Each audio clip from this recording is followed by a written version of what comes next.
ఇదేంద్ర మామ ఖరాబైన ఫోన్లన్నీ కలెక్ట్ చేసి ఏం చేస్తారా అనుకునేదాన్ని నేను ఇన్నొద్దులు మీకు కూడా గదే డౌట్ ఉన్నదా కానీ ఇక్కడ చూడర్రి గిన్నిగానం ఫోన్లను తీసుకొచ్చి గీ అన్న వాటిని పాటలుగా విడదీసి ఆగు గా మెషిన్ లేచిండు ఇక ఆ గంటలకెళ్ళి చూడుర్రి ఏ పాటకు ఆ పాటు విడిపోయి బయటకు వచ్చింది అవి అన్నింటిని ఒక కాడ పెట్టి వాటి మీద పిడకలు వేసి వాటిని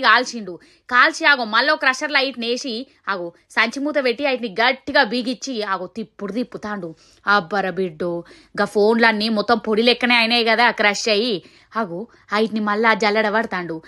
గా ఫోన్ల పొడిని జల్లడ పడితే ఏమవుతుందన్నా ఆగో వాటిని జల్లడ పట్టిండు మిగిలిన దాన్ని ఒక సంచిలో నింపుకొని ఆ పొడిని తీసుకుపోయి మల్లగాల పెడతాండులా ఆగో ఆ మంట అప్పర పెట్టు మంట చూడు ఎట్లా మండి ఆగో అదంతా మొత్తం మనకు బంగారు షాప్లో చేస్తారు కదా ఆగో గట్లనే అయ్యి తర్వాత నల్లగా అయింది ఇక దాన్ని మొత్తం పైకి తీసి ఆగో ఆ చెక్కను తీసుకుపోయి మళ్ళీ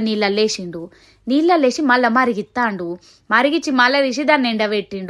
ఎండబెట్టి దానికి మళ్ళీ నిప్పు అంటిస్తాండు నాకు ఇప్పుడు అర్థమైందిలా వీళ్ళు ఏం చేస్తారు తెలుసా ఆ ఫోన్ల పొడితోని అందులో ఉండే బంగారం చిన్న చిన్న తుణుకలు ఉంటాయి కదా గైట్ని వేరు చేసిండు అంటే